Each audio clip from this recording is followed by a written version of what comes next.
So yeah, there's a thunderstorm passing right over the course right now.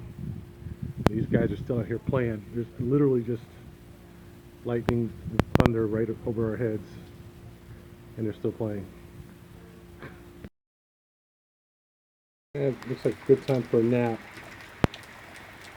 Yay. Yep, not playing today. Alright folks, so today I'm going to do a review of a course that I have played recently. I played it this past Saturday, and actually thought it was pretty decent. I won't say that I had the best impressions or that I had the world's greatest time getting out there, or that it was close, or that it was cheap, or anything like that. I could give you the whole song and dance, but I guess I'll summarize by starting off by saying the course is called Canaan Valley. As you may have heard of it before, it is a fairly well-known ski resort in the western part of Maryland / West Virginia, along with Deep Creek and Snowshoe and some of the other resorts in the eastern part of West Virginia.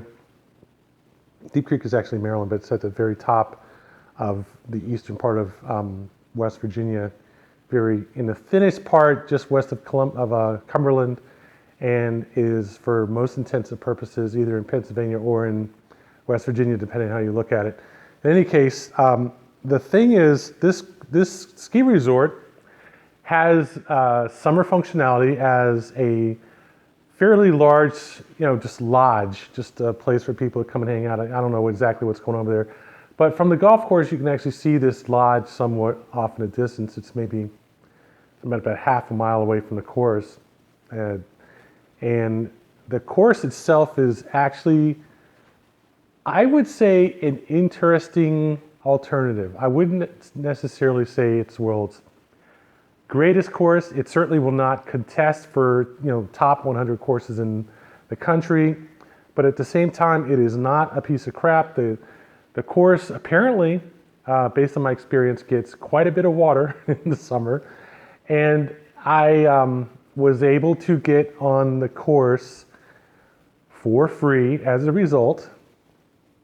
Thank you very much to the Canaan Valley Management for extending to me a complimentary rain pass when I had yet to even pay for my tee time. But because it was so late in the day when it started to rain and I had yet to start, they let me, and because it was a 3-hour drive for me to get out there, they gave me a rain pass, and I'm very grateful for them for that. Any course ever giving anyone who has not paid a rain check to play. And this is in almost direct contradiction to my experience at our Eagles Landing in Ocean City. Quite the opposite reception at Canaan Valley. It was very, very nice staff. The facilities were, I would say, a little humble, yes, certainly, but decent. Not a bad clubhouse. Actually, had pretty good hot dogs, a great service in terms of the cart girls riding around the course. And the course is actually a pretty nice looking course to play on. It's a fairly open course. It's a slope 125 course from the blue tees, almost 7,000 yards, give or take 50 yards, depending on where the exact tee placements and pin placements are. But certainly a long enough course for someone who's looking for a decently long course, with a mixture of holes that are a little on the short side, even from the blue tees in some places, but there are some 425, 475 par 4s, and there is a 525 and a 575-yard par 5. A couple of the par 3s, actually all of the par 3s that I played except for, I think there was one that came in at about 160. Yeah, one of the par 3s came in at about 175 from the blues. Some of them were 220-ish, 230 on one case, if I remember correctly. But basically, it was a very nice course to play on. It was really, really pleasant experience. Plenty of space, hardly any real road noise, hardly any distractions on the course. And the views were definitely, quite decent, mountains and so forth, often the not too far distance. And it's Appalachian Mountains and so forth. So it's not really, big mountains, but it's not small mountains either. It's not like a little hill or something. And generally just kind of a nice rolling landscape scenario with some lakes and some ponds, in front of some ponds in front of the tee boxes and some ponds in front of the green on a few holes, and just a decent challenge of golf. I would say it was a really nice slope 125 course with a modest but still decent amount of verticality, not too tight, not too wide on the fairways, decent rough, and waist a respectable distance away from the fairway. It was not one of those courses where, off the very side of the fairway, there's like this big bundle of rough, or the whole side is sloping down and it's all rough at waist up there, and you have no chance of, waist is what I meant. You have no chance of getting a ball if it goes more than 20 feet off the fairway. That wasn't that case at all. It was largely a very sparse mix of trees with some rough way off the fairway, a fair amount of, waist way off the fairway, a fair amount of rough between the fairway and the waist. You really had to hit bad shots to get into the waist in this course. It wasn't an easy course to get into the waist at all, but it wasn't like it was impossible. If you hit a bad shot, it very likely could go in the waist. But it was much more of a case of just being way offline and powering a ball into the waist than anything else. The rough was definitely there in abundance. I would say the course was equally rough and fairway, at least maybe 2 times the amount of rough as fairway. So you did have to be somewhat cautious and accurate to put a ball in the fairway. But if it wasn't, it probably was going to go in the rough, and then you would have a modestly challenged time finding it because the rough was in decent thickness, height, and would obscure the ball if you weren't, I could see maybe the top third of the ball usually if I hit a ball in the rough. And I did have a couple of times where I had to go back and play the shot again just to get the range and figure out where my ball was. So it wasn't the easiest course to find balls in the rough, but it wasn't hard to play out of it. It took off maybe a club to play out of that rough. And then the fairways were decent conditions. Certainly the grass was really nice and the greens were in really good condition. I won't say outstanding because there were still some spots where you could see people left divots and some spots where, and this is one of the things that happens in the summer where there's always some heavy guy that comes out there and leaves a footprint near the pin or something like that. So, but luckily no one was dragging, and they weren't Po Ana greens. They were decent bluegrass or bentgrass greens, sorry. And the difference between Po Ana and real bentgrass greens becomes more and more apparent the more golf you play in more different courses. It's like the difference between playing on a carpet and playing on a pool table. Really nice bentgrass green is like a pool table. If it's long, you might see a definite grain where the grass is bent one way or the other. But Po Ana is just, it's just like a brush of some sort. You can't really get good putts on Po Ana like you can on bentgrass. And anyone who says that bentgrass is decent is used to playing on aerated greens that have been sanded and is happy that they're just bentgrass. Po Ana. I cannot underestimate the difference between the two. You just kind of hit the ball towards the hole and hope it goes in when you're playing on Po Ana.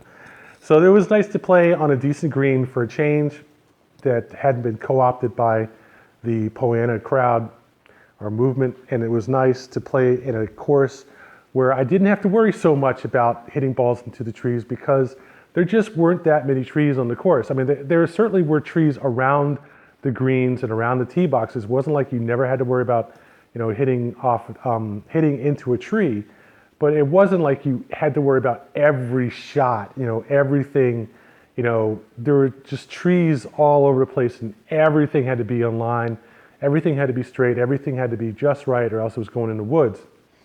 And certainly another problem that you can run into on a lot of courses is that it slopes down into the woods off the fairway, or it slopes up into the woods off the fairway, or behind the green it slopes down into the woods.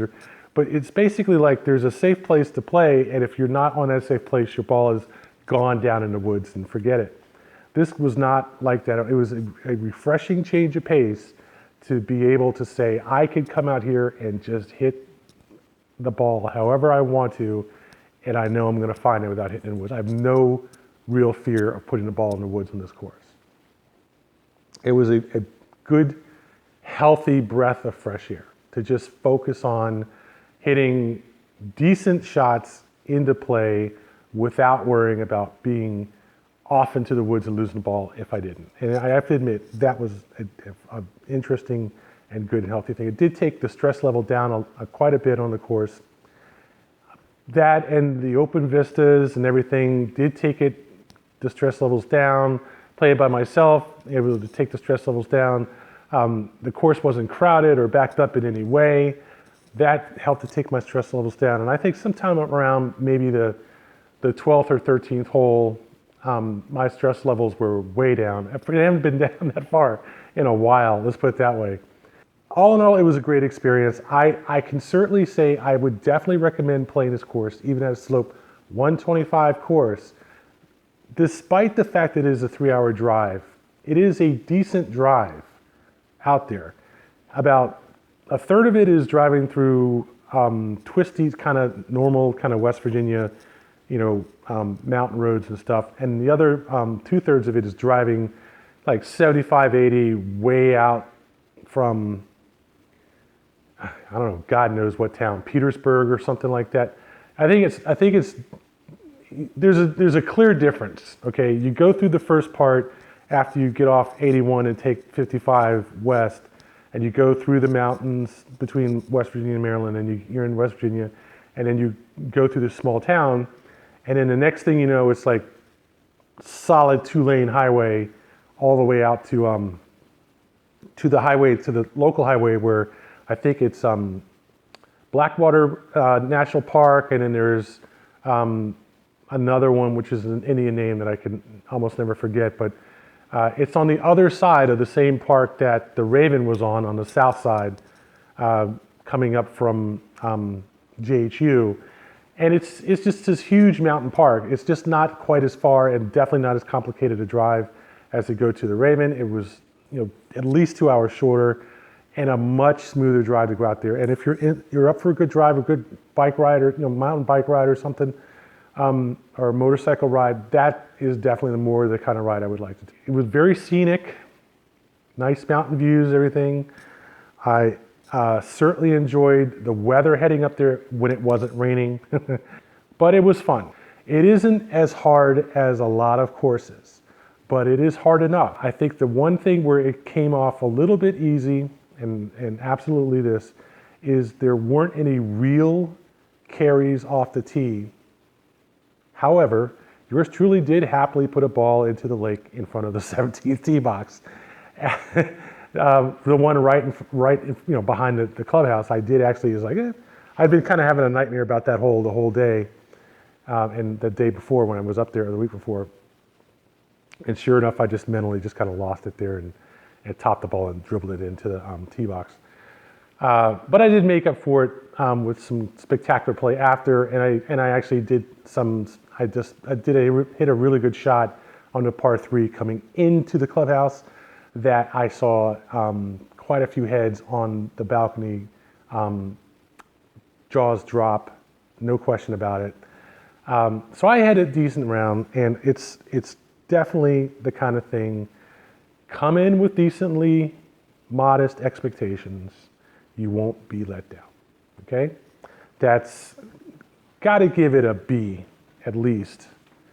I know I do pack a lot of courses up at the B+ range. This course is not a B+ course. It does have its unique features to it for the DC area, but I don't know if I would give it a B+. It's certainly a decent course, a good change of pace, and definitely a decent drive and a good time to get out and get away. I mean, if you're into camping and stuff like this is the kind of place where you could definitely go camping or hiking or mountain bike riding or things like that, canoeing. Certainly, this is one of those places you could do all that and play golf. That's Canaan Valley Golf Course. I'm sorry I don't have the price because I didn't actually pay for the round, but I would guess it's in the $55 range for 18 with a cart. A definite B course in Davis, West Virginia. It is only about 110 miles out of DC.